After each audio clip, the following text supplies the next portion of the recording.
By the time the emergency session opened, the council dome had already rewritten the sky. The chamber rose in concentric terraces of stone and light, each delegate ringed by holographic cartography that tracked lawful space, recognized borders, and certified transit rights. When the decree finalized, Sewell vanished first. Then Luna Anchorage, Ceres Yards, Ganymede Relay, and the outward chain of human colonies that had taken 3 centuries to negotiate into legitimacy. One by one, blue-white marks collapsed into dark gaps, and the official chart projected above the chamber looked cleaner, emptier, and colder, as if legal language had reached up and pinched whole star systems out of reality. Prefect Ta'al of the Zethkai watched the erasures with satisfied stillness, his scaled crest angled toward the delegates who still mattered. The cartographic purity decree is now codified, he announced. Navigation authority belongs to disciplined civilizations, not biological accidents. Human sectors are no longer admissible territorial constructs. Human vessels are now unregistered drift objects pending seizure. Human settlements are reclamation zones pending corrective administration. His translator rendered the final phrase with clinical calm. It meant labor stock. Across the chamber, a representative from the merchants of Pax shifted in visible discomfort. Prefect Ta'al, this action removes a charter member from lawful space without tribunal review. There is no precedent for species-level erasure by map. The merchant's voice trembled at the edges and hardened on the final word. Even if we accept your hygiene argument, process still exists. Ta'al did not bother turning toward him. Process serves continuity. Humans are discontinuity. Their genomes are patchwork. Their medical interventions indiscriminate. Their alliances promiscuous. They hybridize doctrine, they absorb foreign systems, and propagate institutional contamination wherever they dock. You call this adaptation. We call it civilizational mold. It spreads unless cut away. The phrase moved through the chamber like a dropped blade. Several delegations went silent for reasons that had nothing to do with agreement.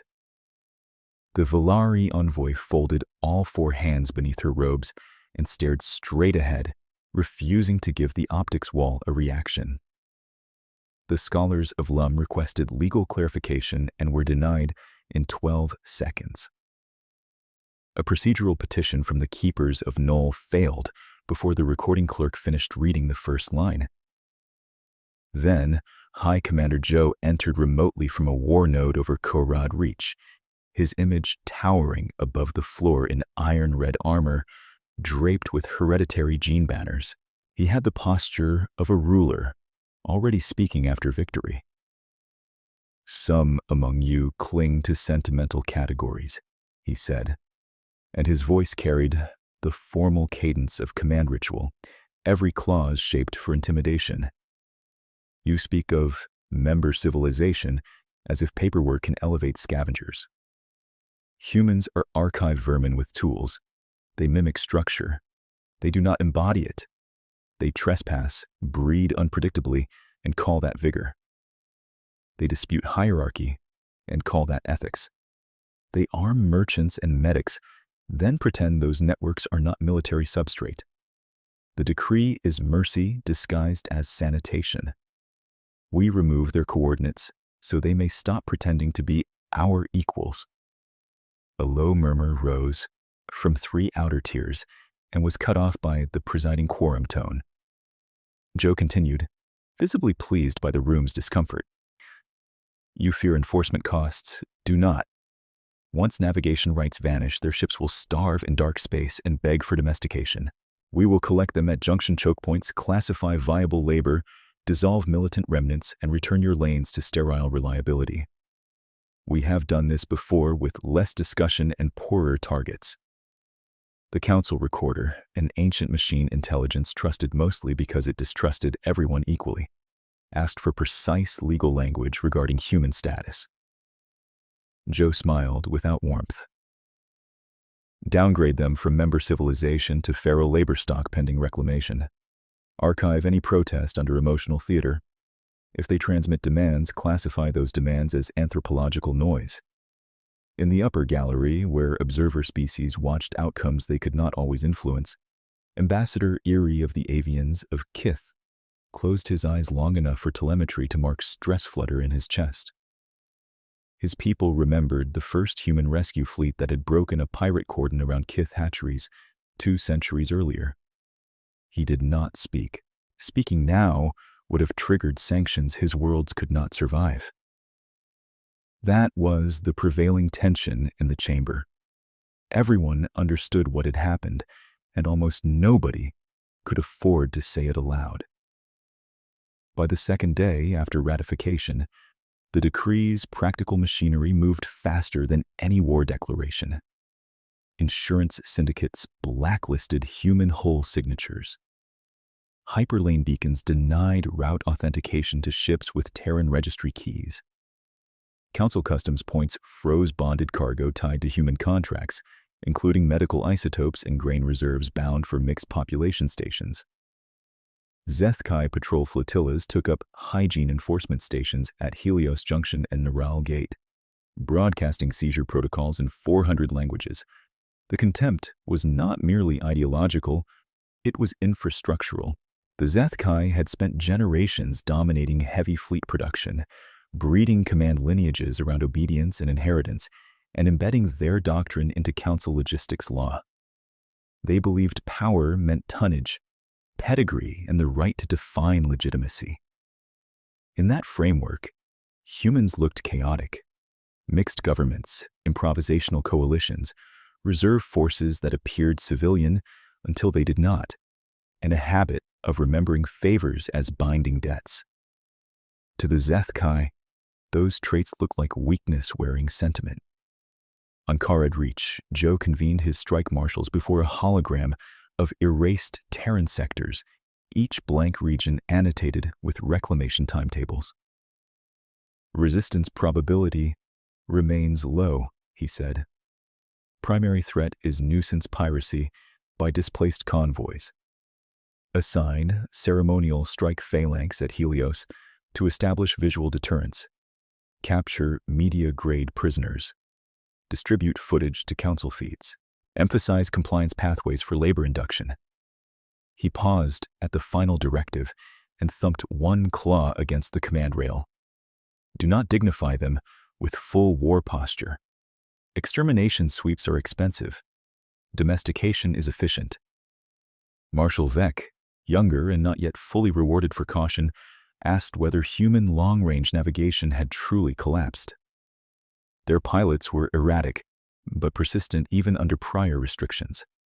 If they retain shadow charts from merchant routes, we may see concentrated breakout attempts. Joe dismissed the concern with open irritation. Charts are law. Law is access. Access is survival. Remove one and the rest decay. They are not a species of mathematicians. They are a species of emotional narratives. Starve them of coordinates and they will either kneel or drift. In a quieter corridor below the chamber, Prefect Ta'el met privately with 2 industrial syndics who financed half the decree's enforcement bureaucracy. Labor auction windows open within 30 standard days, he told them. Human physiologies remain broadly useful in high radiation extraction and confined maintenance ducts. Their adaptive medicine makes them durable assets once discipline protocols are installed. One syndic asked whether there would be resistance from neutral species that still traded with human ports. Tal's answer was immediate. Neutrality follows profit. We are redirecting profit. 3 days after the decree, a sealed packet marked priority legal notice entered every council seat, every accredited embassy, and every Zethkai war node simultaneously. The transmission was concise, time-stamped, and unadorned. It came from human ambassador Elena Kowalski. She stood alone while recording it. In a room with no banners and no visible guards, dark uniform jacket buttoned to the throat, hands flat on a steel table as if testifying to history itself. "To the Galactic Council and to the Command Authority of the Zethkai," she said, each word measured. "The cartographic purity decree is unlawful under charter articles concerning sovereignty, sentient status, and collective punishment. You will restore human systems to recognize charts, reinstate navigation rights, and release all seized civilians within 72 standard hours. If compliance is not complete at deadline, humanity will enforce restitution without council authorization. For 200 years we chose restraint so that coexistence could survive your contempt." When the message ended, it did not feel dramatic. It felt administrative, precise, and final. Joe demanded immediate full-chamber replay and laughed audibly before delegates who had learned to fear that sound. "Species do not issue ultimatums to their betters," he said. "Archive this under primitive emotional theater." Then he ordered ceremonial phalanx deployment at Helios Junction and scheduled a public commentary segment titled "Reclamation Begins." On Earth, the message replayed in rooms built for decisions no one wanted to make quickly. Fleet Admiral Marcus Hayes watched from strategic coordination in Luna orbit, eyes fixed not on Elena's face, but on the timestamp metadata and relay path signatures. Around him, analysts in civilian and military uniforms spoke in clipped, low voices while plotting seizure reports and route denials across thousands of light years. 72 hours stands, Hayes said. "No extensions. No rhetorical exchanges. We proceed on clock." Elena arrived at coordination 11 hours later and met Hayes in a glass-walled operations bay that looked out over dry dock scaffolds, where freighters and patrol hulls sat side by side under repair webs. Captain Anna Novak, from Reserve Mobility Command, joined them with a stack of logistics briefings and an expression that had forgotten sleep without losing focus. No one wasted time on outrage. They worked the problem. "Their assumption is still doctrinal," Novak said, projecting traffic maps that looked chaotic until layers were peeled back. "They think erased charts equal blind navigation. It does for governments. It does not for pilots with memory routing and merchant corroboration. We can still move if we stop moving like a single nation-state." Hayes nodded once. Distributed corridors, compartmentalized manifests, civilian hulls harden first. We do not advertise intent. He looked to Elena. Diplomatic channel status?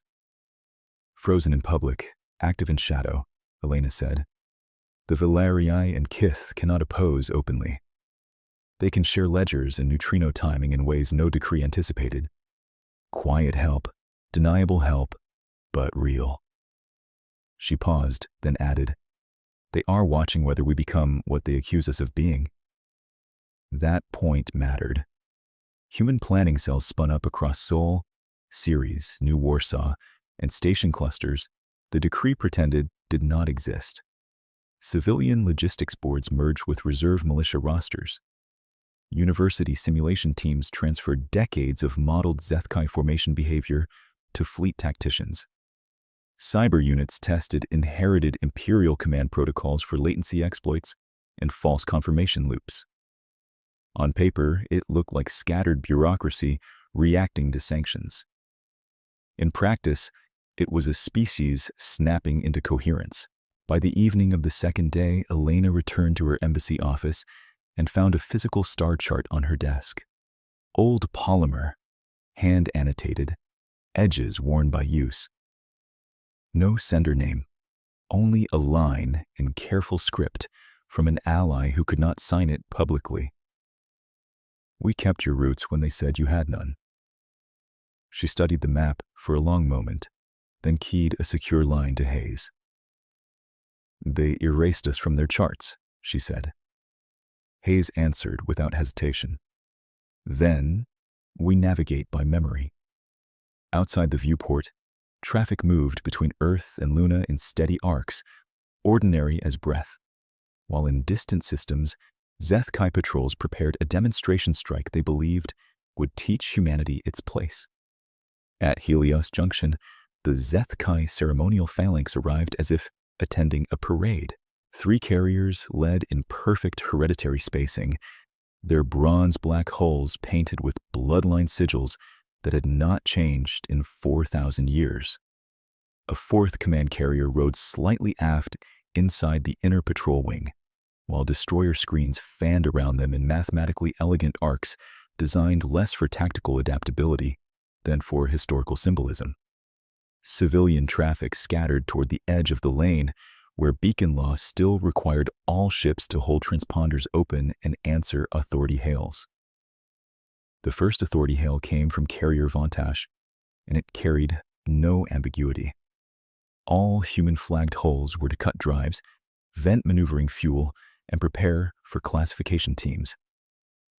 A grain hauler bound for Neural mixed stations transmitted family registry data and protested that children from 7 species were on board, not soldiers. The Zeth Kai boarding marshal replied that nutritional cargo and juvenile labor assets could be sorted after compliance. By the second transmission, people across the lane understood what reclamation actually looked like when it stepped out of policy language and onto a docking collar. On Luna, Hayes watched Helios feeds arrive in staggered packets through relay paths that were legal one day and criminalized the next. Every packet carried the same visual grammar: frightened merchant crews, hard-edged Zeth Kai seizure teams, civilian contracts nullified at gunpoint by men who called the process sanitation. Elena stood at his shoulder while Novak ran probability trees in a side window, her finger tapping the screen every time another red icon marked a captured hull. "They are forcing biometric cataloging on open comms," Novak said. "Not just detention. Classification pipeline." Hayes did not answer for 3 long seconds, then opened a priority channel to counsel legal archives and all Zeth Kai command nodes at once. "This is Fleet Admiral Marcus Hayes, Strategic Coordination Authority, Sol System. You are conducting unlawful seizure of civilians under fraudulent charter interpretation. Withdraw interdiction units from Helios Junction immediately, release all detained non-combatants, and restore neutral passage. This is your final operational warning before restitution measures begin." The chamber feed carried his statement into the council dome, where delegates who had survived the decree by silence now watched consequences form in real time.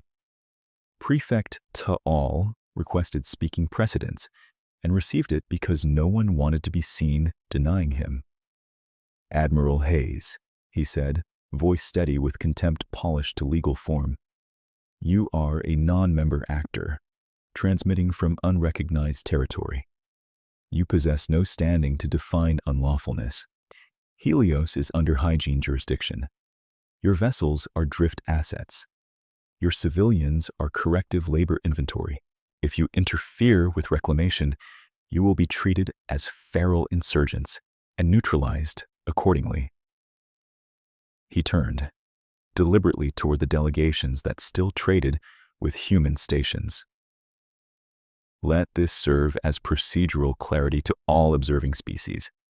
Continued commerce with erased populations constitutes contamination, assistance, and forfeits indemnity protection." Elena stepped forward before Hayes could respond, not to soften the message, but to sharpen it. She stood in the same unadorned operations bay where she had recorded the 72-hour notice, and now there was a tremor in her voice, only because anger takes muscle to hold in place. "Prefect Tal, your clarity is noted. Record this equally clearly.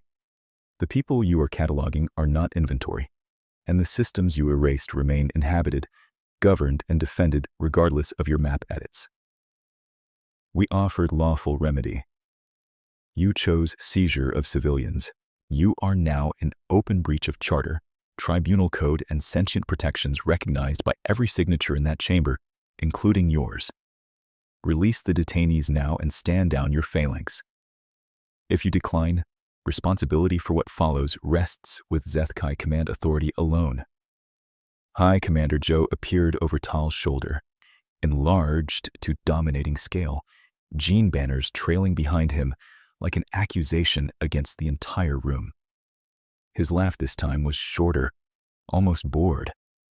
Ambassador Kowalski, you mistake volume for power. We have already taken 43 of your vessels in less than one watch cycle.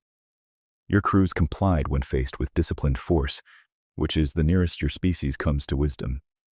You threaten restitution while your ships hide in legal darkness and survive on smuggled routes donated by species too timid to admit their treachery.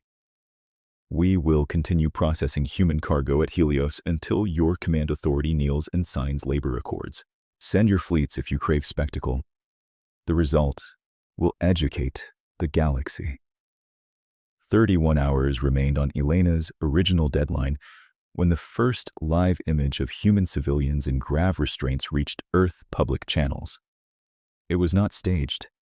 That made it worse.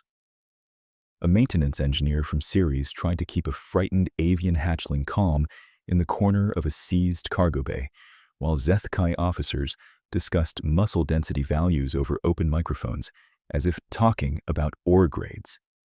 The clip ran once before sensors failed to contain it. After that, no one in strategic coordination pretended this was still a sanctions dispute. Hayes closed the operations floor to non-essential traffic and called the command group into the inner ring. No further warning traffic, he said. Protocol shifts now from legal contest to recovery and denial. Objective 1. Extract detained civilians at Helios. Objective 2. Break interdiction posture without general escalation. Objective 3. Preserve evidence chains for tribunal prosecution. Novak met his gaze and nodded. Task groups are in position if you authorize vector release. Hayes looked to Elena. She gave a single answer. They made their choice. Respond. Marshal Vec of the Zeth-Kai read the same order from the opposite side of the war map and felt something he did not name. His tactical deck aboard Carrier Von Tash showed a controlled battle space. One ceremonial phalanx of 3 line carriers, 1 attached command carrier in the inner patrol wing, 2 patrol wings, drone pickets at each hyperlane entry, and 71 human signatures clustered near the junction edge in what looked exactly like panic traffic.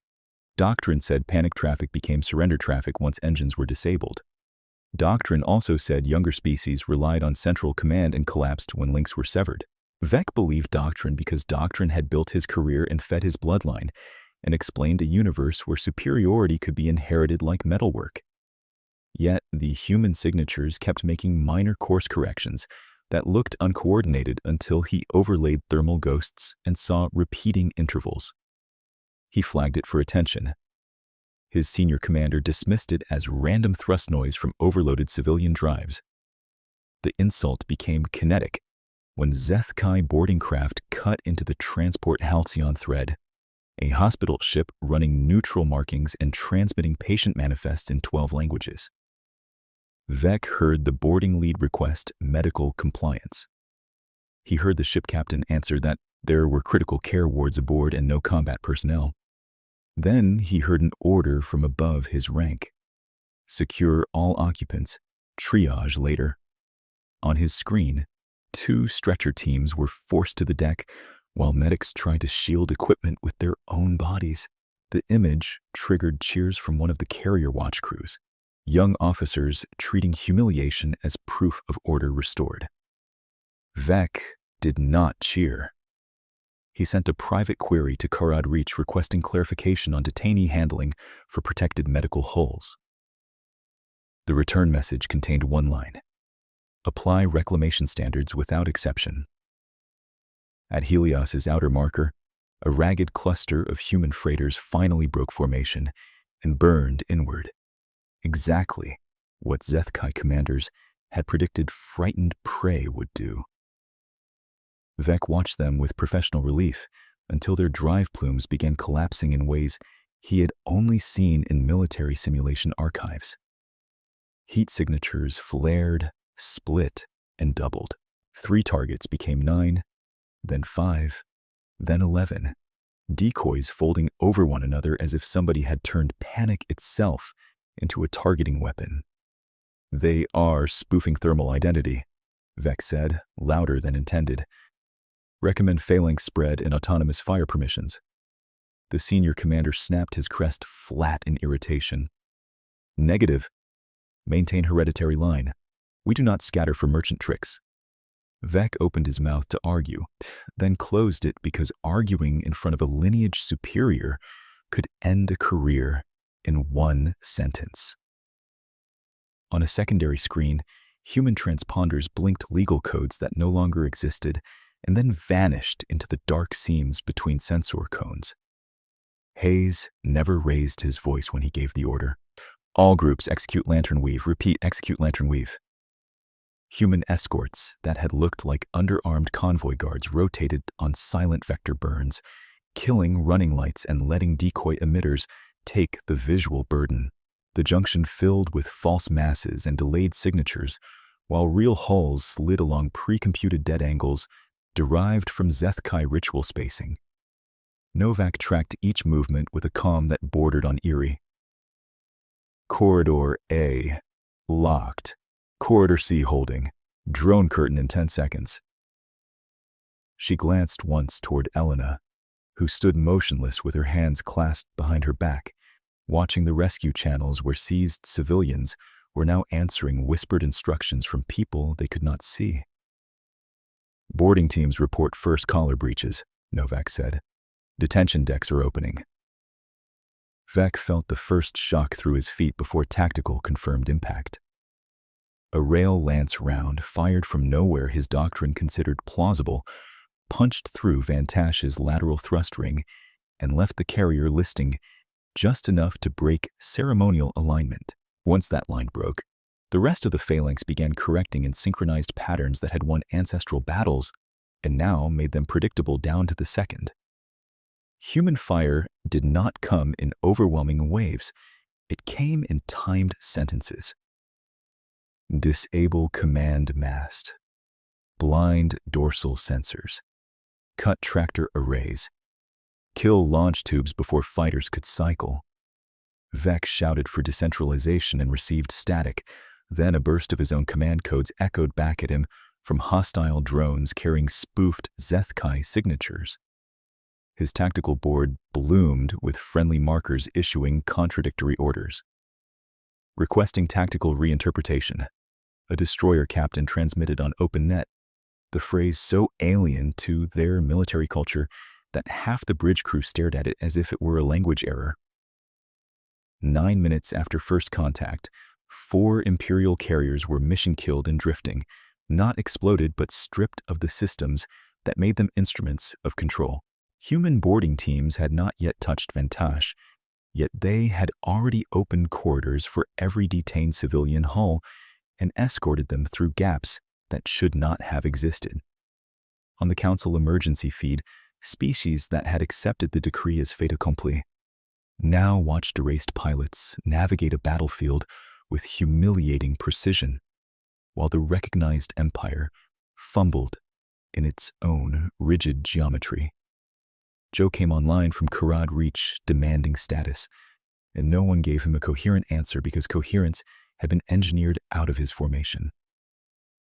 On Luna, Hayes listened to casualty reports, rescue tallies, and evidence captures in a single stream, then spoke to Elena without looking away from the map. "Helios is not the end. It is the proof." Elena's reply was quiet and hard. "Then, we proceed system by system until every captive is home and every erased star is restored." Hayes held that line for less than a breath before turning back to the operations pit. "Signal Recovery Command. We move on Narrowgate now, and we do not wait for the Council to process Helios." Novak already had the channel open.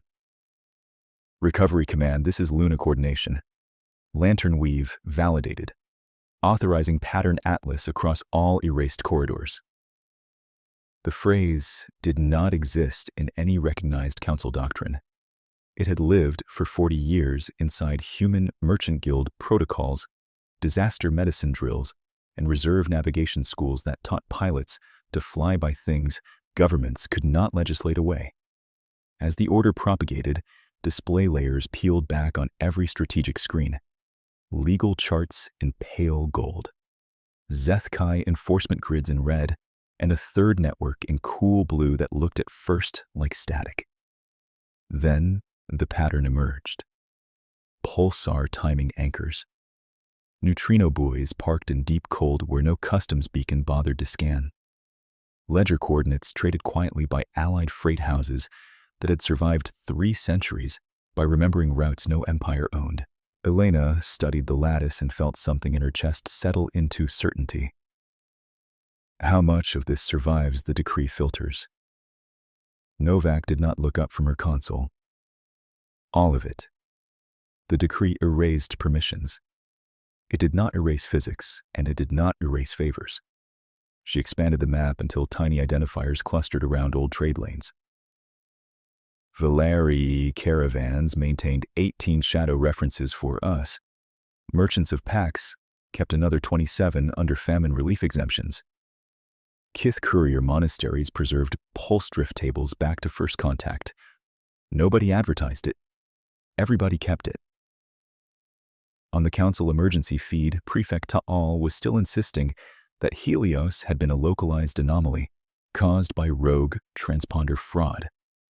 He had just begun the phrase, isolated contamination event, when 15 human signatures appeared simultaneously across 3 sectors, the official map listed as inaccessible void. 2 were hospital escorts. 4 were tug-rigged freighters with hardened hull skirts. The rest were light corvettes running dark and exactly on schedule.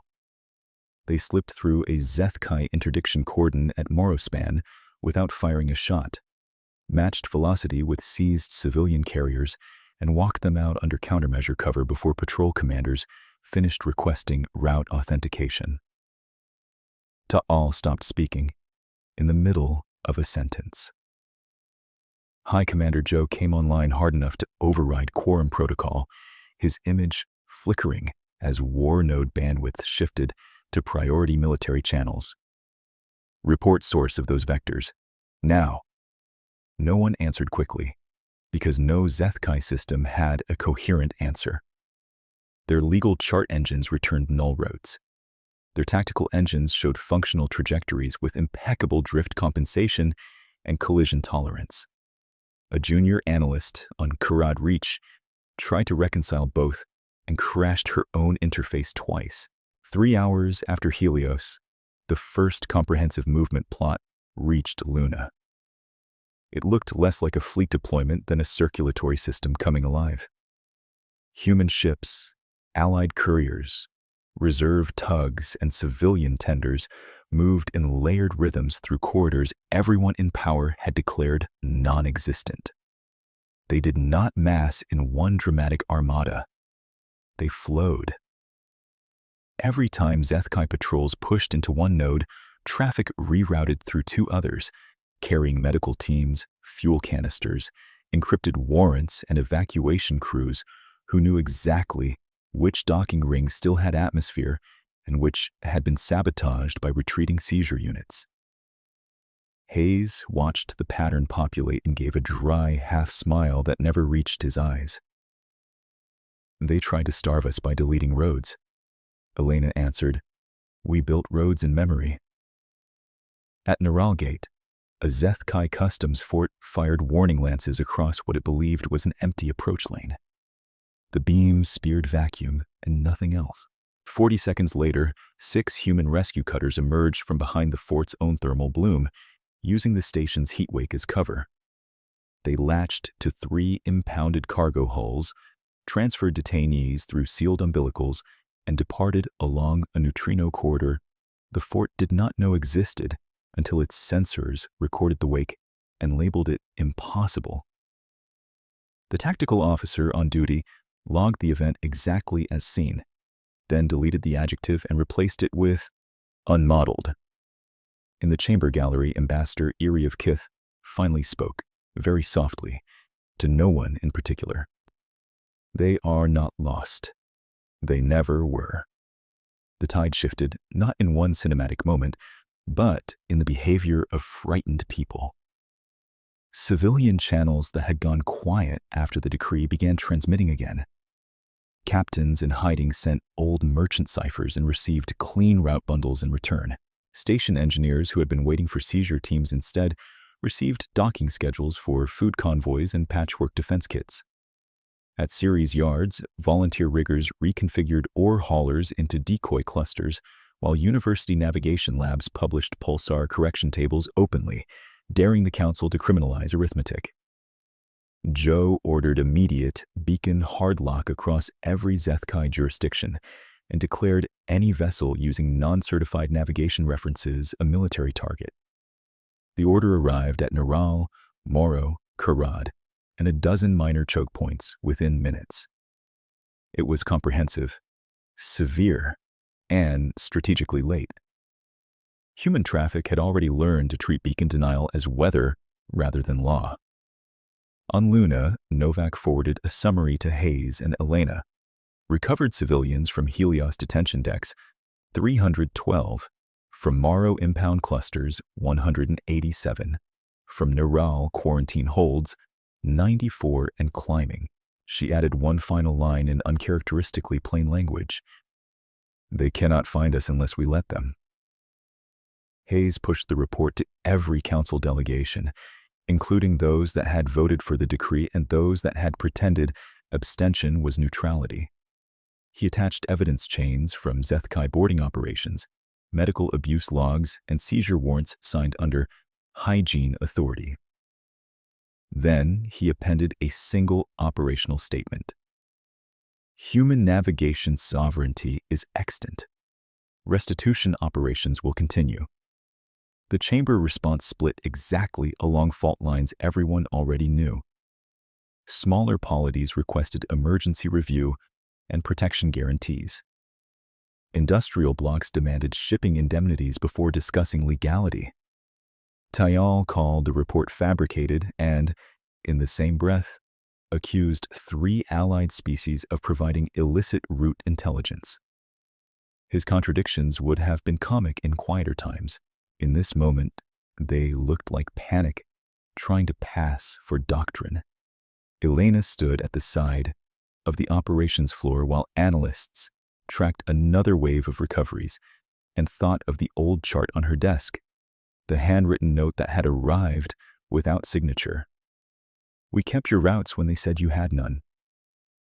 She opened a narrowband channel to Kith, Pax, and Valeri contacts, spoke 6 words, and closed it before any politician could interfere.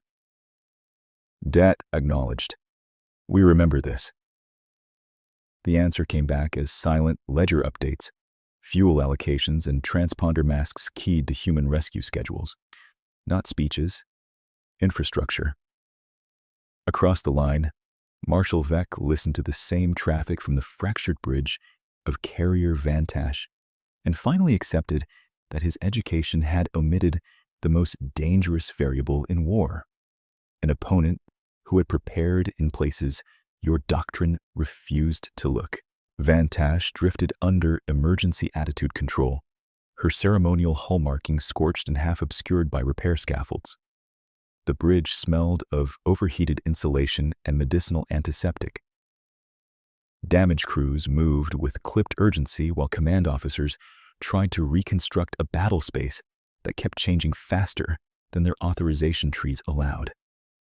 Vec had been granted temporary tactical authority because 2 lineage superiors were dead, and a 3rd was sedated with neural shock. Promotions in the Zethkai Navy were supposed to follow the bloodline rites, inheritance recitals, and witness seals.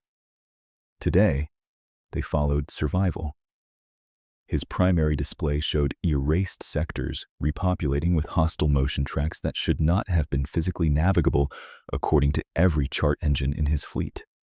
He pushed the model harder, layering pulse astronomy, gravitic drift, and known relay latency. The tracks remained valid. "They are route independent," he said. No one on the bridge replied. Not because they disagreed, but because naming it aloud sounded like treason against the creed that had built their empire. A comm officer finally broke the silence. "High Command requests your reconstruction report.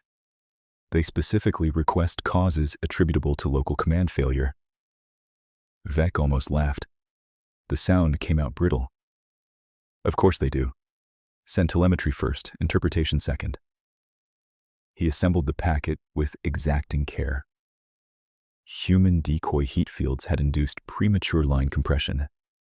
Spoofed command signatures had triggered conflicting execution loops in hereditary formation control.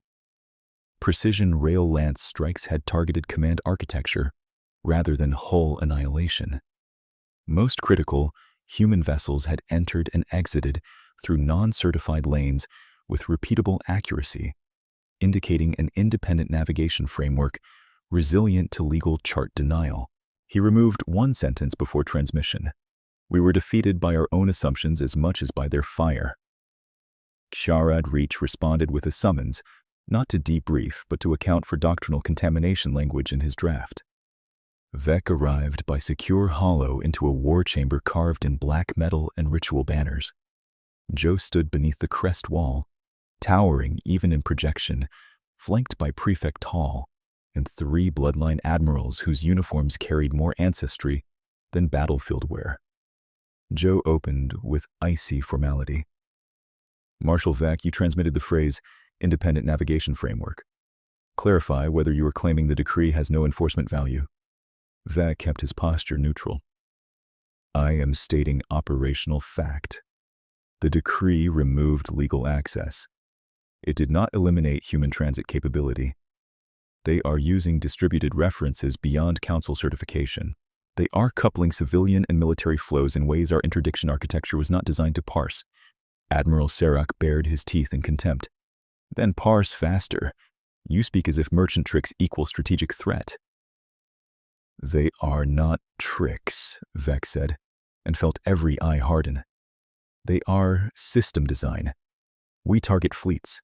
They are fielding a species." Ta'al leaned forward, voice low and venomously controlled. "Your language grants dignity to contamination. The Council will not tolerate this framing." "The Council is not holding Helios," Vec answered before caution could stop him. "We are. Or were." For one dangerous second, the chamber went still. Then Joe raised a hand and the tension redirected into procedure. "Enough.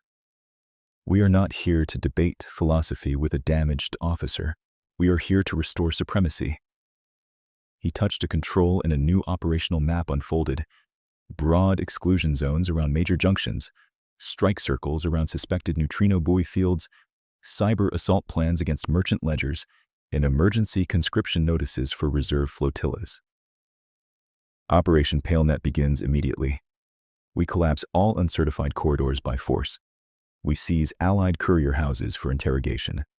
We execute public penalties for contamination assistance.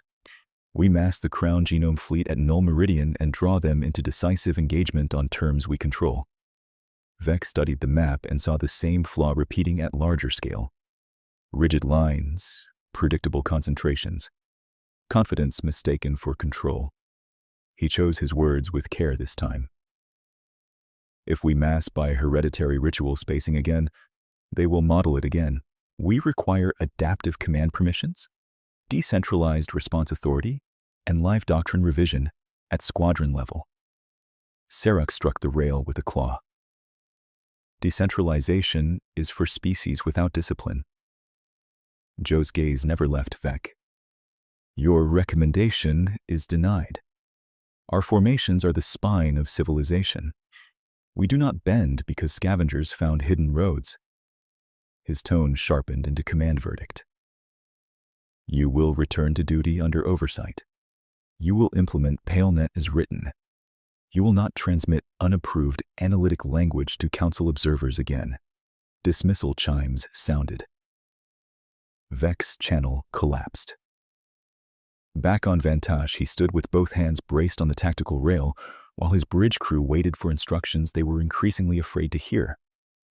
Through the forward viewport, salvage lights blinked around broken carriers and drifting escort hulls, each one a monument to doctrine that had expected obedience from the universe and received physics instead. A junior sensor tech, barely through command schooling, spoke without looking up. "Marshal, new contacts at the edge of marker range. Human signatures, they are not attacking. They are escorting evacuation shuttles from our damaged destroyer line." Vec turned sharply. On the screen, the data was unequivocal. Human cutters were guiding Zeth Kai life pods away from a debris field while transmitting corridor coordinates in formal emergency code, the kind old navies reserved for wartime rescue reciprocity. Along a second channel, those same cutters were towing liberated civilian carriers toward protected space under armed guard. He felt the ground of the conflict tilt in a way no battle drill had prepared him for. They had shattered his formation, humiliated his command network, and still chosen control over cruelty. It was tactically efficient, politically devastating, and morally disorienting all at once. "Log all of it," he said quietly. "No edits." Outside, human ships vanished into dark lanes his empire had declared non-existent, and Zeth Kai command nodes lit with orders to regroup, rearm, and tighten a net already slipping through their claws. On Luna, the regroup orders arrived alongside a second packet that mattered more. Operation Pale Net Doctrine, lifted intact from a compromised Zeth Kai relay and decoded in under 3 minutes by a civilian cryptography cooperative in Sci-Fi that still billed itself as a weather lab. Novak read the packet once, forwarded it to 42 regional commands, and watched the operations wall change color as each node acknowledged. Red interdiction arcs spread across the official map. Blue counterspread routes threaded around them, then through them, then underneath them, where neutrino anchors ignored every legal boundary drawn in council halls. Hayes stepped down from the command dais and stood beside the logistics board rather than the weapons board. "They are finally targeting the scaffolding," he said, "not just the ships." "They were always going to," Novak replied. She expanded a layer labeled CIV-Reserve Integration, and the chamber filled with moving numbers. Dry dock shifts, medevac bed capacity, ore refinery conversion rates, volunteer pilot manifests, ration stability curves, relay repair teams, modular armor output, tug availability, and 27 categories of things empires rarely treated as strategic assets until they ran out of them. PaleNet assumes a fleet can be strangled if you close enough junctions. That works against linear states. We are no longer operating as a linear state. Elena watched freight icons split and recombine like schooling fish. "Show me colony resilience." Novak keyed a command. Every erased human system and every mixed station tied to human trade lit in gradients of amber and green. Local governance compacts activated an hour after Helios. Civilian councils transferred emergency authority to defense cooperatives without collapsing food law. Reserve militias are subordinated to medevac corridors by default. No colony can hoard. No colony can abandon another without triggering automatic contract penalties across 3 sectors. We built that after the famine on Asterbelt. It looked bureaucratic at the time. Hayes gave her a thin, grim expression. Most useful things do. Across council space, Zeth Kai strike units executed PaleNet exactly as written. They raided courier houses on Pax trade moons and found vacated ledgers mirrored to 100 private vaults 2 days earlier. They spiked known neutrino buoys and discovered each buoy had already published tamper alerts to independent navigation boards. They impounded tanker chains at Morospan and watched emergency fuel microgrids come online from mining colonies they had categorized as non-essential. They destroyed one repair yard outside New Warsaw and found 12 more operating in asteroid caverns, staffed by civilian welders, retired Navy mechanics, and apprentices who had learned to patch hulls during meteor winters when no help was coming. By the first full cycle after Helios, HFY Tactical Intelligence issued a confidential notice that spread far beyond confidential channels. Human operational endurance was not degrading under map erasure. It was increasing. The council convened another emergency quorum that no one pretended was procedural. Prefect Hall entered with polished composure and a data brief heavy on accusations. But his opening cadence had changed. The contamination network has metastasized through illicit commerce and coordinated fraud, he declared. Human actors are weaponizing civilian infrastructure to evade legitimate enforcement. We request immediate sanctions against all entities providing food, fuel, navigation references, fabrication assistance, or communications relay support to erased populations. A delegate from the Scholars of Lum spoke this time without waiting for permission. You are describing supply chains. You criminalized an entire species, then discovered they still require oxygen and medicine. Your enforcement model now targets anyone who sells either. That is not hygiene jurisdiction. That is siege administration on a galactic scale. Ta'al turned his crest toward the speaker, voice flattening into threat. Choose your language carefully. I did, the scholar answered. In the upper observer gallery, Ambassador Erie of Kith sent no speech at all. He transmitted shipping clearances. 6 monastery couriers launched within the hour, carrying pulse drift updates and encrypted pediatric pharmaceuticals to mixed stations cut off by PaleNet raids. The action was technically deniable and operationally unmistakable. 6 hours later, the second capability revelation became impossible to dismiss as luck. At Ceres Yards, a civilian ore spine, designated Hauler 912, rolled out of dry dock with no paint, no heraldry, and a whole profile every HFY scanner read as low-priority freight. Inside its cargo frame sat a modular repair stack, 2 drone fab lines, a triage ward, and a compact command relay, grown from consumer hardware and military failover code. 12 sister hulls departed in staggered windows, each configured differently, each able to become whatever the nearest crisis demanded: hospital, munitions cell, tug nexus, signal repeater, shelter node. Human planners called them knuckles. Strike with one, and the hand closed somewhere else. PaleNet commanders adapted by escalating force. At Juno Reach, they jumped a destroyer wing onto what they believed was an unescorted convoy of agricultural barges. The first volley crippled 3 barges. The second never fired. Militia cutters from 2 nearby stations punched through with improvised armor skirts, pinned the destroyers with kinetic chaff, and held them in place, while reserve corvettes arrived through a shadow corridor the destroyer wing had not screened because no certified chart acknowledged it. The engagement lasted 14 minutes. HFY losses were moderate. Their strategic loss was larger. The myth that human civilians and human warfighting lived in separate worlds collapsed in front of every observer feed. On Carrad Reach, Joe demanded a full command roll call and found 9 sector marshals requesting reinforcement for operations that had been scheduled as policing actions. One requested permission to suspend seizure quotas in order to preserve escort fuel. Another asked for doctrine revision, allowing independent squadron discretion under rapidly shifting civilian traffic conditions. Joe refused both with ceremonial emphasis and issued a line that was replayed in mess halls for the wrong reasons. Civilization is maintained by form. If form cracks, beasts inherit the stars.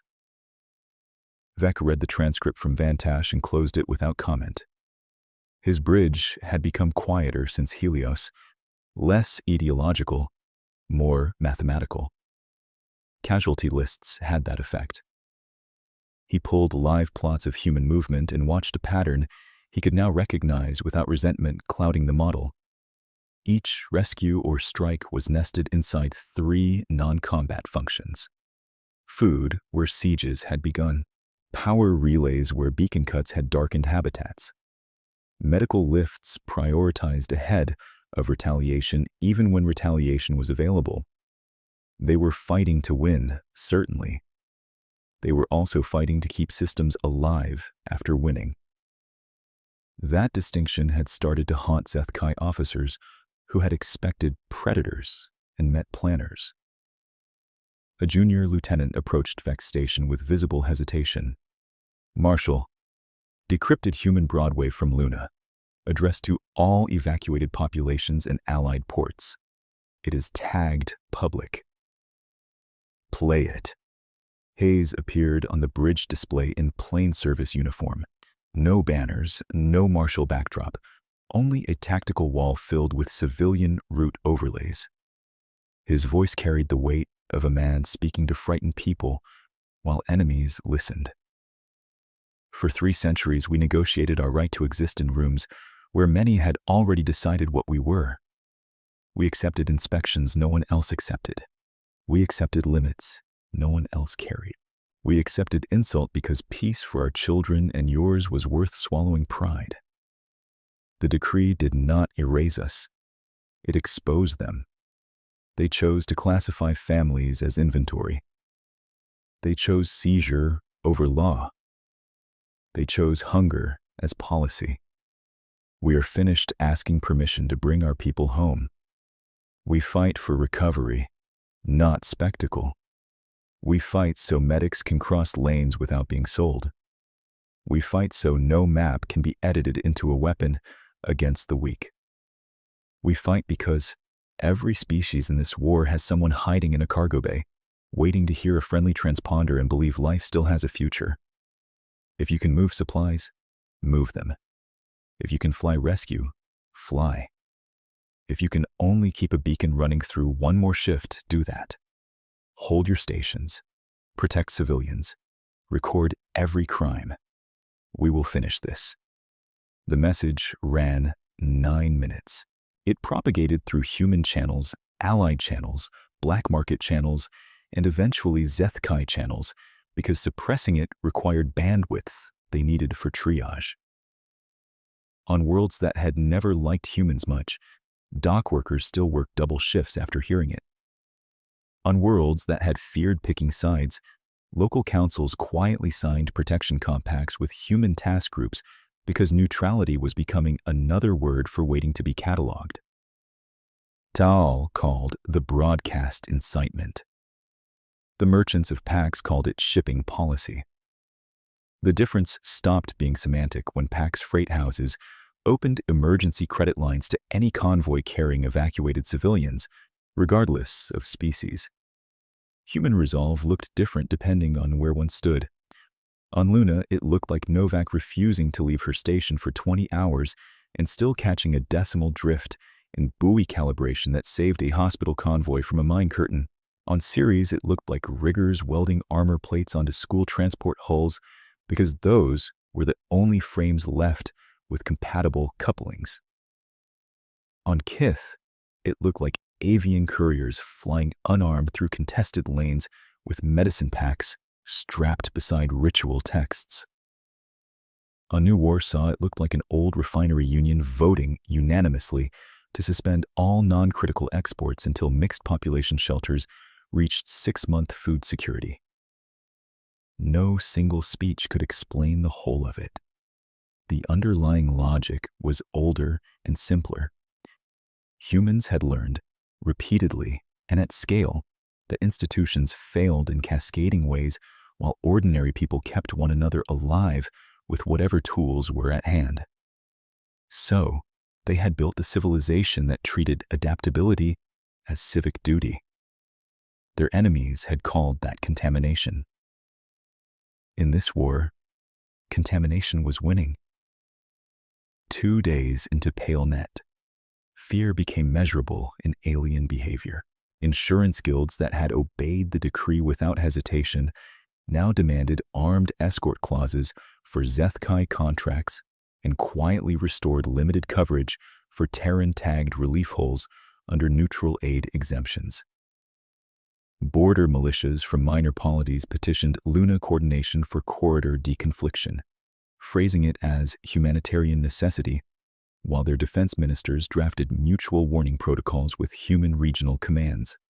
Even species that still distrusted humanity began to reroute children's evacuations through human-protected lanes for one pragmatic reason. Those lanes stayed open. Zeth-Kai Command attempted a psychological counterstroke, broadcasting edited footage of damaged human barges and claiming collapse of Terran logistics. Novak answered by publishing time-stamped throughput ledgers from 17 theaters showing the opposite trend. Rescue volume up, critical supply delivery up, attrition down. She included chain of custody signatures from neutral auditors. Tail denounced the ledgers as fabricated and then, fatally, ordered council data inspectors to seize the source servers. The inspectors found the records mirrored across university archives, merchant vaults, monastery libraries, and private household nodes belonging to people who had volunteered storage space. The legal seizure warrant had nowhere to land. At Karad Reach, Joe finally did what his subordinates had begged him to do earlier. He called full mobilization. The Crown Genome Fleet, long reserved as a doctrinal instrument of final superiority, received deployment orders with ritual precedence over all regional operations. Bloodline carriers were recalled from prestige patrols. Siege platforms came out of ceremonial reserve. Clone-crewed escort walls were spun up in numbers that made council delegates stop talking mid-sentence when the tonnage estimates crossed their feeds. Joe addressed his admirals in a broadcast meant to restore certainty and succeeded only in proving scale. "We will not chase vermin through ducts," he said. "We will crush their center. Null Meridian becomes the pivot. We fix their rescue corridors with feints, draw their command elements into decisive geometry, and annihilate their homeward routes in one operation that no ledger can hide and no monastery can bless. This is not enforcement. This is correction." Vec received the order aboard Vantash and understood at once what it meant. PaleNet had failed to suffocate a distributed system, so Joe had chosen the old Imperial answer. Gather everything that still frightened the galaxy and bet it on one overwhelming stroke. It was strategically hazardous and politically irresistible to a hierarchy built on spectacle. If it worked, Zeth-Kai supremacy doctrine survived. If it failed, the doctrine failed with it. On Luna, the mobilization alerts arrived in waves. Operations analysts began projecting vectors toward Sewell, then toward allied hubs, then toward every route pattern that might force humans into rigid defense. Hayes listened to briefings for 12 minutes, asked 6 questions, and dismissed half the room to execute compartment plans that had been waiting for this exact decision. Elena found him alone for a moment by the viewport. Earth, a blue curve beyond layers of military traffic. "He is committing everything," she said. "He believes Maz is destiny," Hayes replied. "And what do you believe?" Hayes turned back to the tactical wall, where blue lines of civilian life threaded through red zones of incoming force. "I believe we have reached the point where there is no partial remedy left. We break the Crown Fleet, or this repeats every generation." Novak joined them with fresh telemetry, face drawn but steady. Forward pickets confirm staging at Null Meridian. They are building hereditary formation stacks, full ritual spacing. Same spine as Helios, just bigger. Much bigger. For the first time in 2 days, Elena allowed anger to show without trimming it for diplomacy. "He erased our worlds from a map, called our people labor, and built a fleet to make the fiction permanent." Hayes gave a single nod. "Then, We end the fiction where he wrote the final chapter. Across council space, alarms, prayers, and profit calculations ran in parallel as both species moved toward null meridian. The balance had shifted. Everyone could feel it. Humanity was no longer reacting to erasure. It was shaping the war's terms, keeping allies alive while forcing an empire into a battle chosen under pressure rather than pride. The coming confrontation would not decide whether humans could survive in the dark. That question had already been answered in blue roots and stubborn convoy lights. It would decide who wrote law afterward and whether maps remained tools of memory or weapons of dominion. Null meridian hung ahead of both fleets like an old wound that had stopped bleeding and never healed. The black dwarf gave off almost no visible light, only a gravitational authority that bent sensor returns and made distances feel deceptive, while the surrounding dust rings glimmered in thin metallic arcs.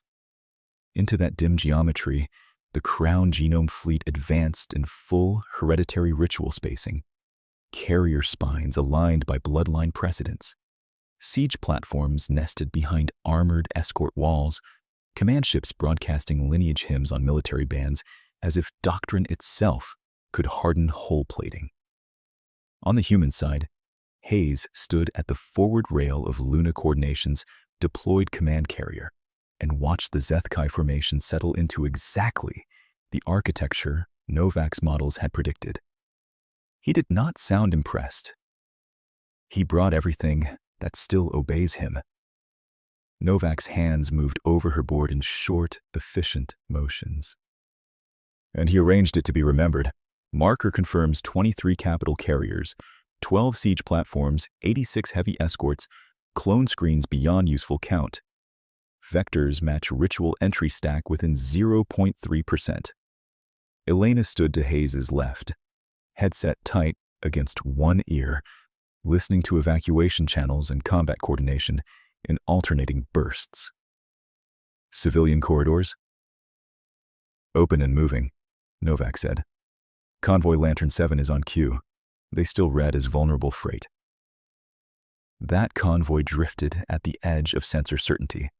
12 scarred haulers and 3 tug hulls with deliberately mismatched transponder pings. The same signature of frightened logistics traffic Zethkai commanders had been trained to harvest. Joe saw them and smiled on the war node feed patched into every Crown command deck. Observe, he told his admirals, his voice amplified through the fleet informal cadence. The infestation returns to instinct. They carry their lives in cargo boxes and pray for legal mercy they forfeited at birth. We will grant the only mercy appropriate to feral labor stock: immediate correction. First line spear advance. Second line sterilization lock on the convoy cluster.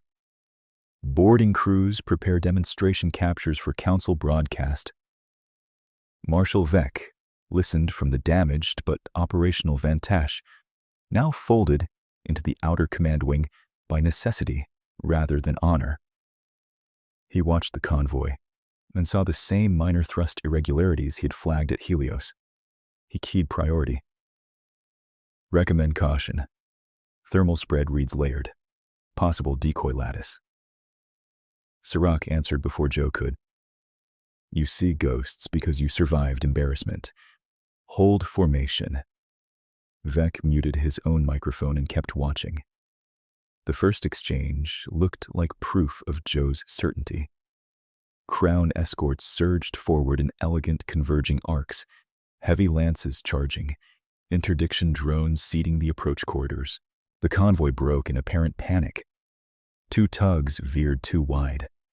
1 hauler spun as if its attitude jets had failed. Zethkai pursuit craft lunged to cut them off. Then Null Meridian's shadow seams opened. Human corvettes rose from cold vectors with no active drive bloom, gliding on stored momentum until the final second before ignition. Decoy heat fields ignited behind them, multiplying signatures into contradictory swarms. At the same moment, phase shift mine curtains unfolded across the approach in translucent waves that sat harmless for one heartbeat, then snapped into real mass as Zethkai ships crossed the trigger bands. 3 escorts lost forward shields in the same instant. A fourth sheared thrust control and cartwheeled out of line. Hayes's voice remained level. Atlas groups mark ritual pivots and execute. Rail lance batteries hidden inside the sacrificial-looking haulers fired as their cargo skins peeled away, each shot timed not to maximum damage, but to maximum doctrinal disruption. One lance cored a command relay tower on Sirach's lead carrier. Another severed a siege platform's synchronization spine. A third punched through Van Tash's former sister ship at the exact junction where hereditary formation locks distributed command authority. The ship did not explode. It went blind, then silent, then dead in the water, while the battle moved around it. Joe roared across FleetNet. Close intervals. Reassert bloodline stack. Maintain spine. That order, which had won wars against enemies who fought by tonnage and fear, became a trap under human timing discipline. Every Zethkai correction burn moved ships into pre-computed kill lanes. Drone swarms seeded with spoofed command signatures flooded the tactical net, echoing Joe's own authentication chains with millisecond delays that produced contradictory confirmations. Ships obeyed genuine commands half a second late and false commands half a second early. In rigid formation combat, half a second was fatal. 19 minutes into the engagement, the dust ring above Null Meridian looked like a broken machine. Crown destroyers drifted with engines cut. 2 carriers burned without atmosphere loss, crippled rather than annihilated, their weapons arrays cleanly carved away. Human task groups flowed through the wreck geometry in modular packets, disengaging when objectives were met, reappearing where the next pressure point had already been calculated. On Joe's flagship, the Imperative of Blood, officers shouted over one another while command walls flashed cascading fault alerts. Signal integrity down to 38%. Third siege platform non-responsive. Boarding telemetry from forward line lost. Sterilization solution still available if we clear our own escorts from ARC. Joe slammed a clawed hand against the command rail. Clear them. Fire on Earth route vectors now. If they hide behind civilian traffic, burn the traffic with them and let the lesson propagate. Vec heard the order and felt the last of his institutional faith tear loose.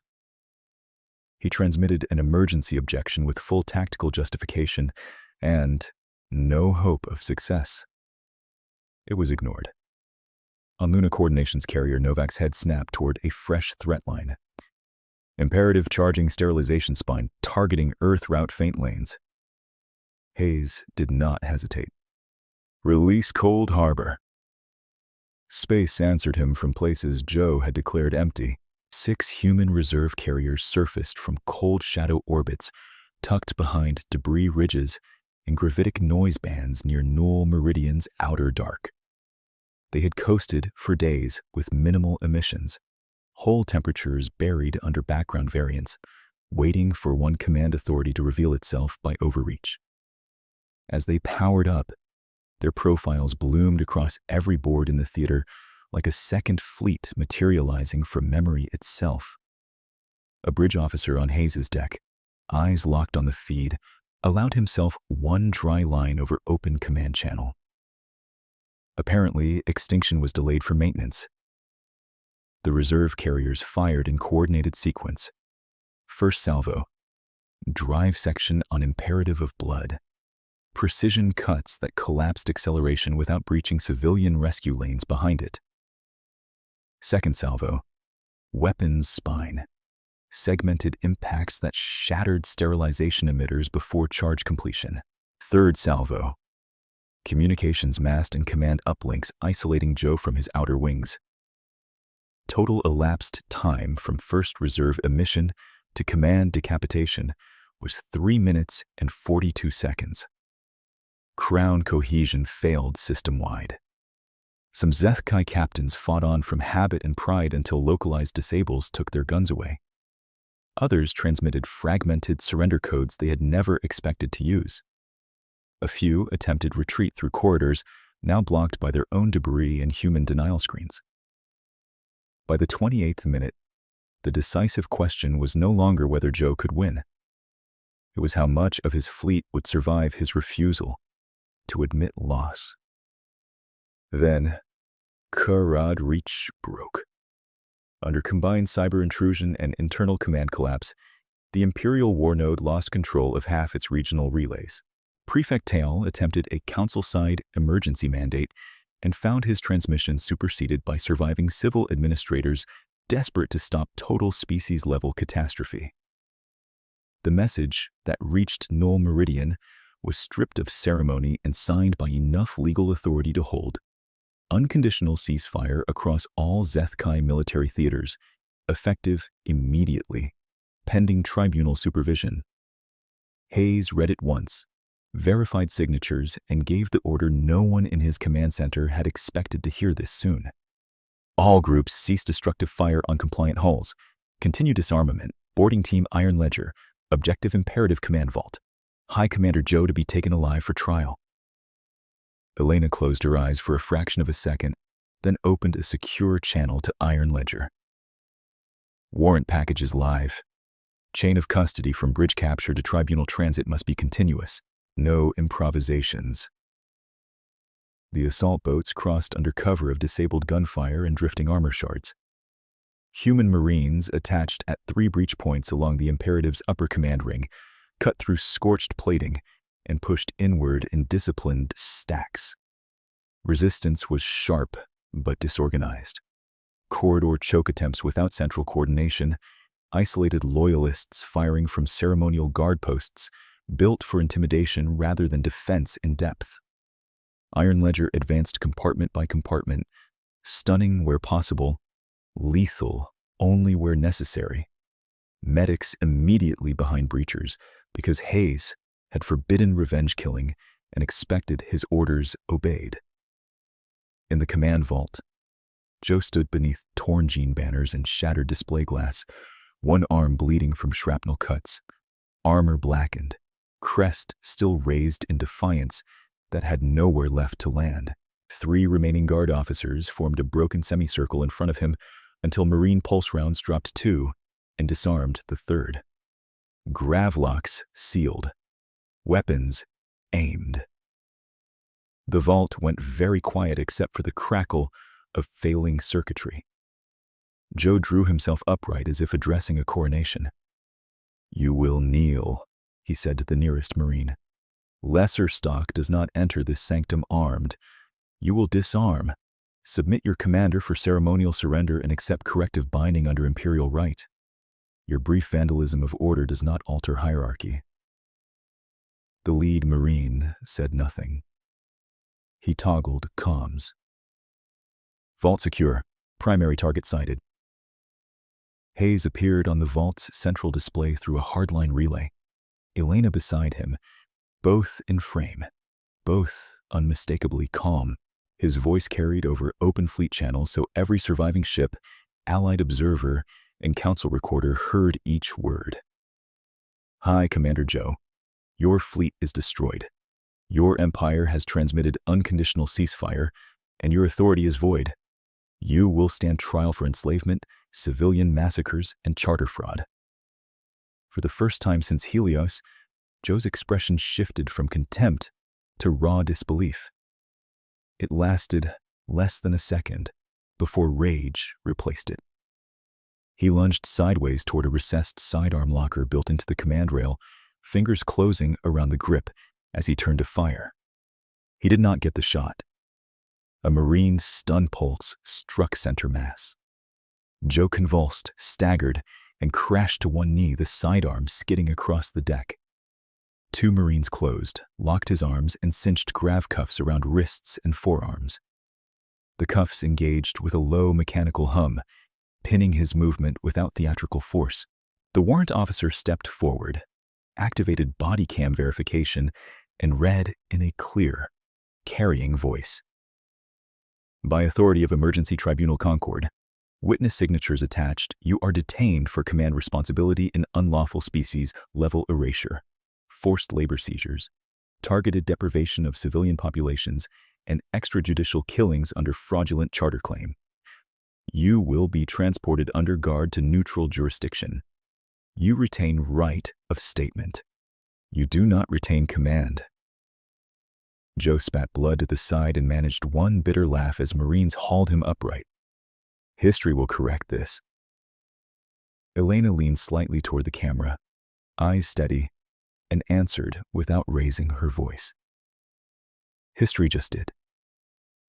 They marched him through his own bridge while his surviving officers watched in stunned silence, some with hatred, some with relief so profound it looked like grief.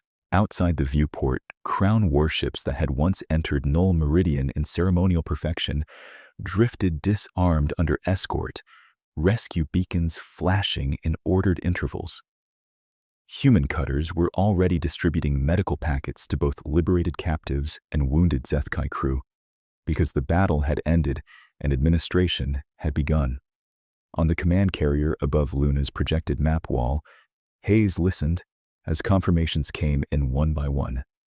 Imperative secured, Joe in custody, ceasefire propagating, civilian corridors stable, surviving hostile batteries, dark. Only then did he allow himself to exhale. Transmit to Council, he said. Null Meridian engagement complete. Crown Genome Fleet neutralized. High Commander Joe captured alive under warrant. Restitution phase continues until every detainee is accounted for.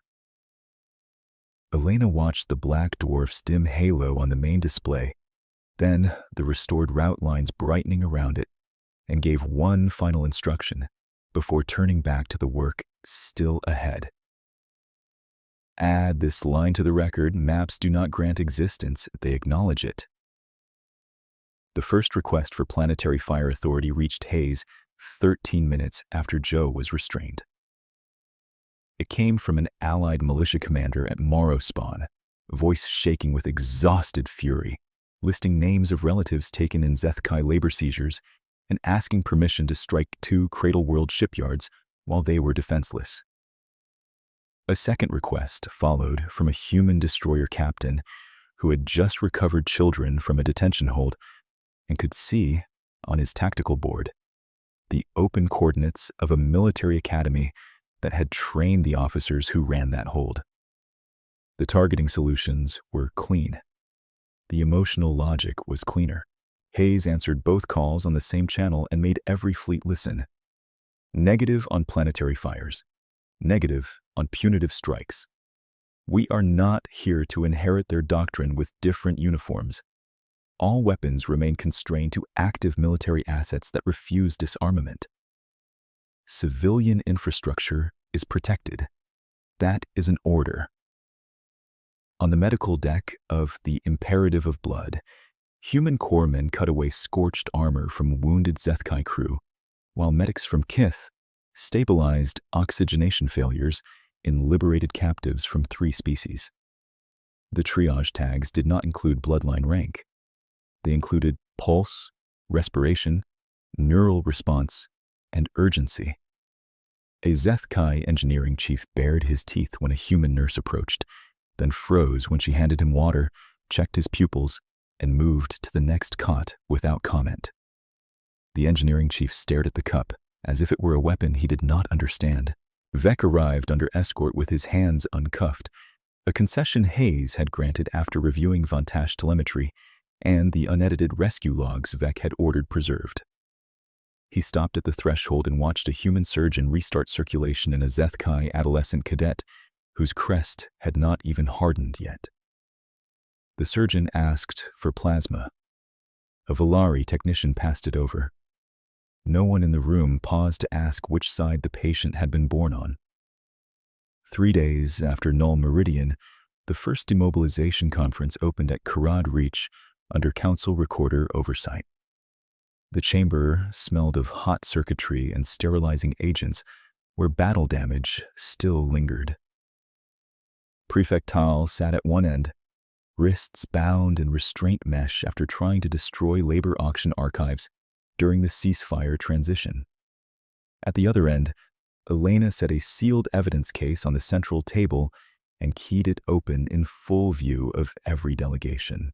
Inside lay the old polymer star chart from her office, edges worn, route marks hand-inked by people who had kept moving when law said they did not exist. Beneath it sat the unsigned note, in careful script. "We kept your rotes when they said you had none." Elena placed both beside the formal evidence drives that held PaleNet doctrine intercepts, body cam footage from detention decks, and the command packet ordering classification of civilians as labor inventory. Council recorder drones rotated toward the display. Physical and digital exhibits synchronized. Chain of custody verified. Ta'al gave the chart one contemptuous glance, and then, for the first time since the decree, failed to speak when called upon. Elena did not raise her voice. "This map is not military technology, it is memory. The note is not a threat. It is solidarity. You criminalized both and called it hygiene. The result is in your harbors." The demobilization compact took 19 hours of argument, 2 recesses, and 1 near collapse when a Zethkai rear admiral demanded immunity for all hereditary officers. Hayes answered by projecting live feed from a food depot on one of these Zethkai cradle worlds, where human logistics teams were unloading grain and dialysis cartridges under armed guard to prevent reprisal theft. "You are being fed by the species you labeled feral. Do not negotiate from fantasy." The final terms held. Zethkai heavy fleets were dismantled under monitor supervision. Siege platforms were cut into salvage. Clone escort foundries were shuttered.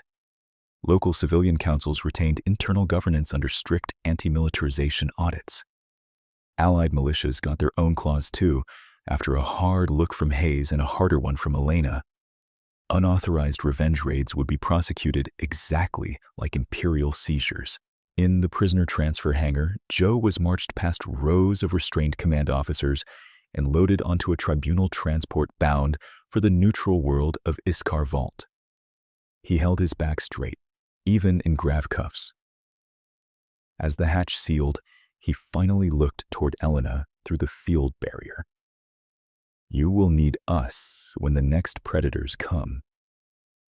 Elena met his gaze. "What we need is law that cannot be edited into a weapon."